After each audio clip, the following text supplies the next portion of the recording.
Welcome back. It's Jan Vanderhoop again with Coach D, picking up where we left off in our last session about the importance of mindset. Mm.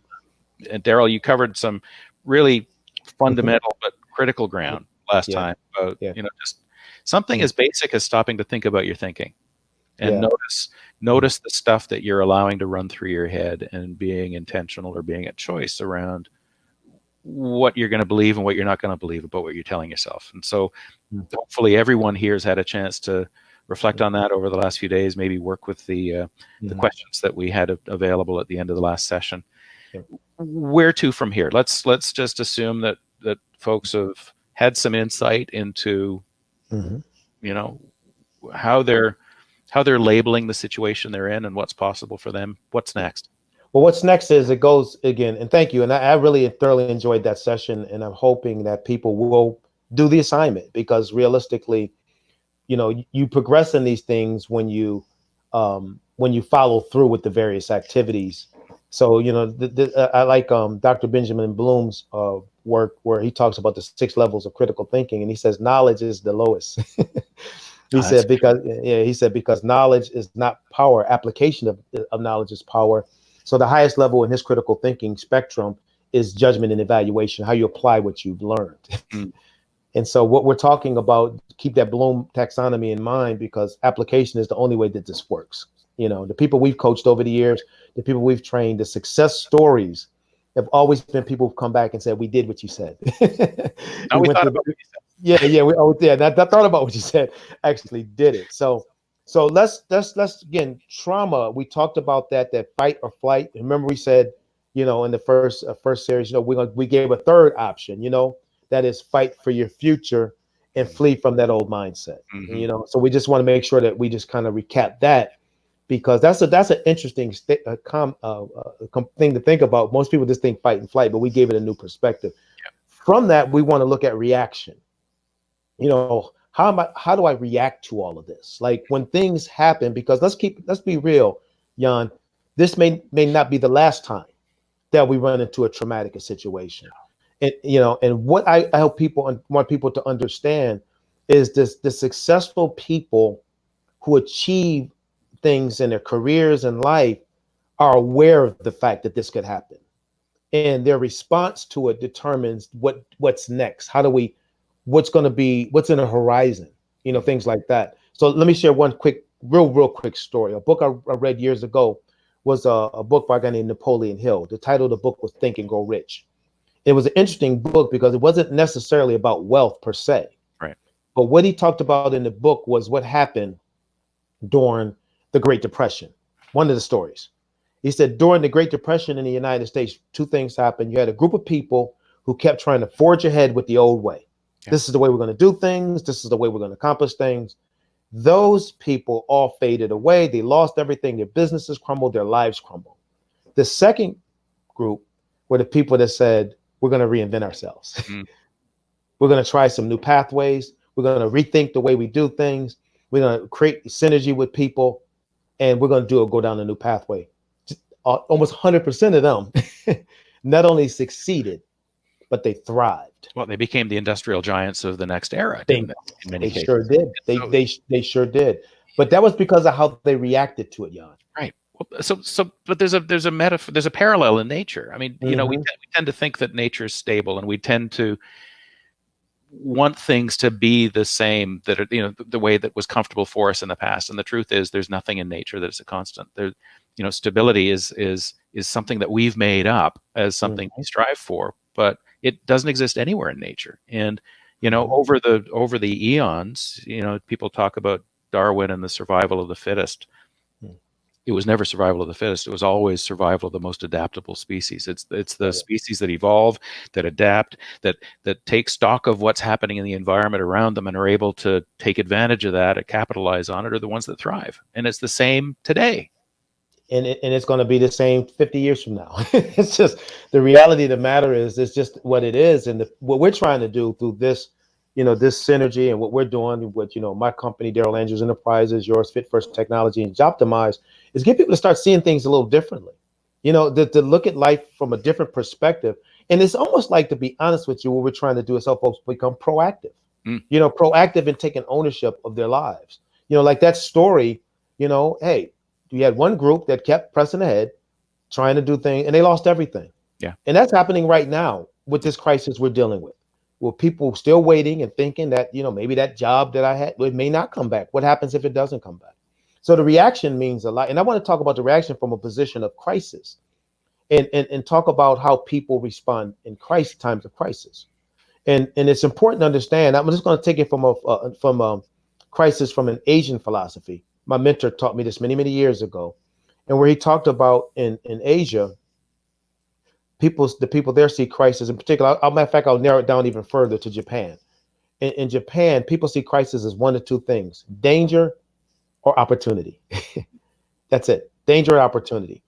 And so the danger is real. Like I said, we talked about it. We don't want to discount anybody's fears because we know people, it happens. And we're very compassionate. I shared my story in the last segment about what I went through, But the reality of it is, when we talk about mindset, you have to be the one in charge of what this mindset goes through and the process and how you handle situations.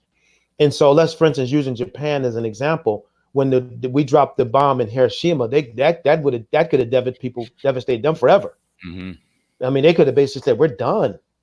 But out of the ashes of all of that, they said, no, we're going to be the number one technology nation in the world. We're going to be the number one tech nation in the world. We're going to be the number one steel manufacturer. So what was the difference between their scenario and many others? Their mindset. Mm-hmm.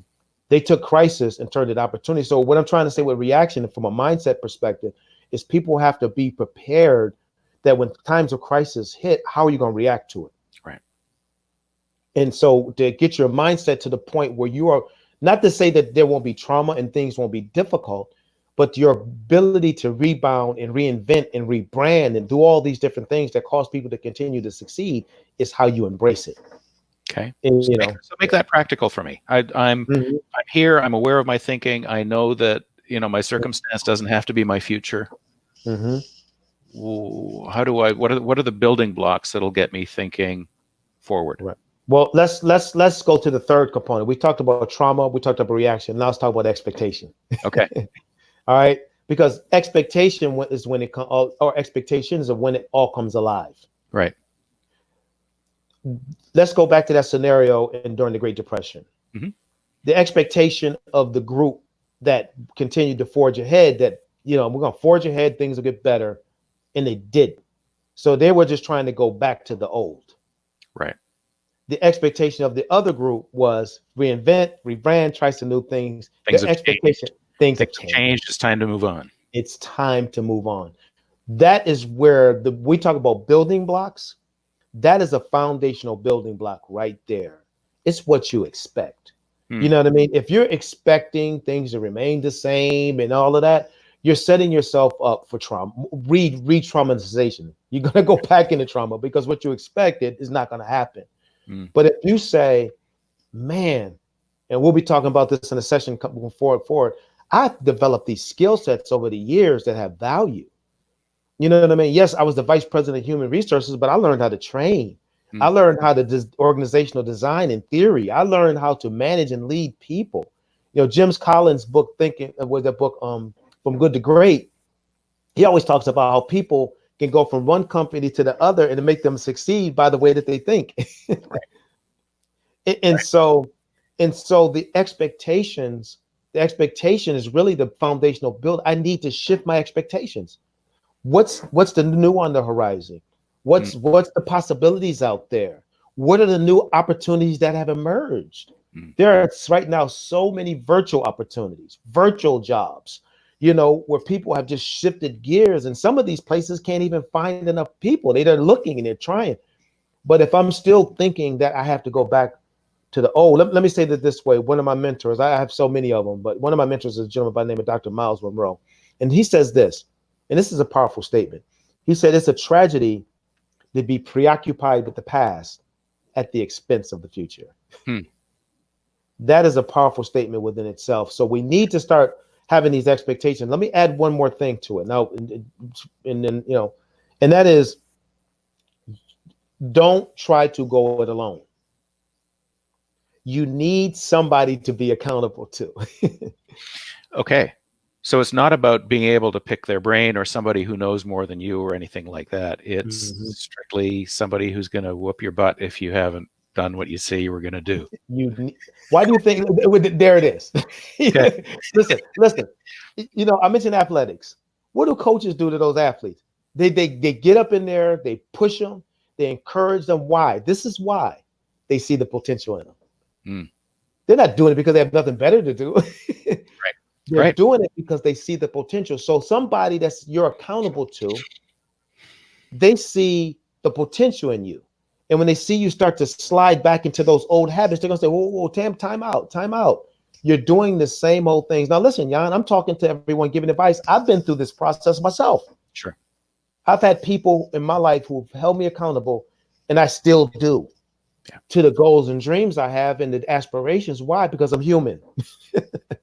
I can get caught up. And sometimes it's not necessarily just my general mindset. Sometimes it's just activity. I'm doing 2,000 different things and I'm not focusing on what matters most. Right.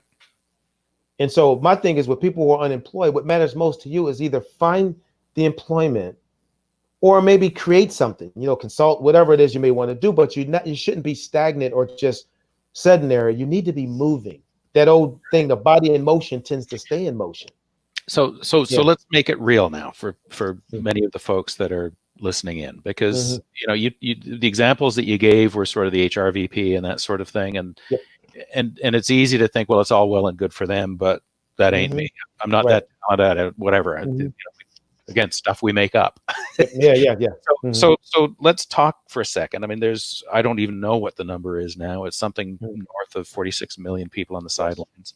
We don't know how many of those jobs are ever going to come back, right? Certainly, big chunks of them, whether it's travel, tourism, hospitality, many others they may come back, but it's going to take 4 or 5 years. And so what you are saying is, if I'm going to stay on the sidelines and wait for my old job to come back or wait for my industry to come back, regardless what job and what industry it was, Mhm. I'm in the danger zone. You're in the danger zone. I'm at risk of being one of those industries that you described in Think and Grow Rich. Yep. And so this really is the time when I should be taking stock of all of my assets, Yes. and Yes. assets in the form of my experience, Yep. my knowledge, my networks, Mhm. being clear about who in my network is good and positive and productive and going to move me forward, and relying on them to hold me accountable to do that, but also being clear on who in my network is a little more complacent, Mhm. is gonna say it's okay, it's just relax, it's going to come back. More Mhm. negative influences, people who are going to be Yes. more of a drag on my ability to move forward. And in some cases, I know I've had to, at different stages of my life, you have too. I've Mhm. had to make choices about who I'm going to keep in my circle and who I'm not. Yeah. Right? Yep. That's Yeah. all part of the taking stock of my assets, Yes. Mhm. and maybe now being willing to take advantage of some of the opportunities that are presenting themselves Mhm. to help me reinvent. Because there's a lot of learning, training, resources, upskilling, upgrading. I mean, and I'm not even talking about Mhm. college, university programs. I'm talking about community college. I'm Yep. talking about discrete Mhm. pieces of information Yeah. that could suddenly help me move forward. And what better time than the present to really give some thought, whether it's using Jobtimize or any of the other tools that are available, to Mhm. get clear on what else is out there that I might be really well suited to and interested in, Yep. Yeah. and then starting to chart a path forward. Yep. Being in Yeah. motion, even as volunteering, is being in motion. Yeah. We're gonna have a segment here where we're gonna be talking about what's called transferable skill sets. Okay. And yeah, and I don't want to go into that right now, but we're going to be talking about all the skill sets that people have developed over a lifetime that half the time they don't even know themselves. They don't realize that these skill sets are core competencies, and there's different names for them. How they can, in essence, possibly become future employment opportunities. Very similar, obviously, to what Jobtimize does, is from taking information and spitting out different job possibilities, but just on a personal level, for myself as an individual, just taking a self-assessment, really analyzing the multiple skill sets I may have developed. That takes time. I got to sit down. I got to have a pen and I got to have a pad, and thinking about it. So, but I want to save that for later because you're right. It's if you're just thinking one lane and that lane closes, then you're in trouble. Right. But if you can start realize, hey, there may be several lanes here, several possibilities. Or a whole To be concept. honest, yeah, that's exciting. That, to be honest with you, that gives you a little bit of hope and enthusiasm because now I'm not totally depending on one thing. I'm looking at another. And I'll say this as we get ready to wrap this segment up. That we understand that people, some people have been on jobs for a long, long period of time. And what we're talking about with mindset is not going to be as quick for you to make this adjustment. I get it because you've been on that job for 30 years. You don't even know what resumes look like anymore. You know what I mean? You haven't interviewed in 30 years. Terrifying. You're terrified, man. So I just want to keep revisiting the fact that we know that. And what we hope to do in this series is to help give you the confidence to, to be able to go out and just, redo life and redo your career, connect to some of these new sources. Like Optimize is a great tool to use.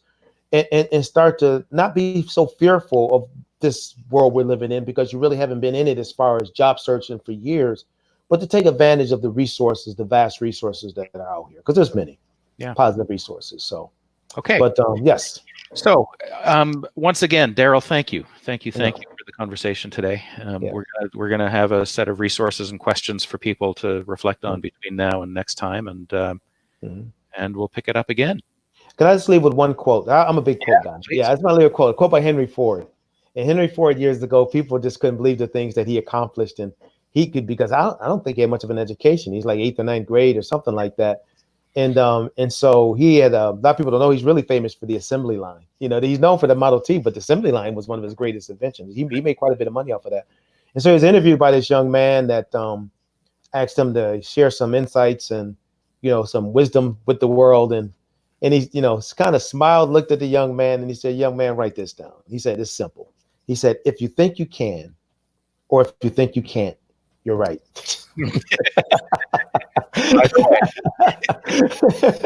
And he said, "My whole life has been, if you think you can, or if you think you can't, you're right." So we want people to realize, take a look at you can.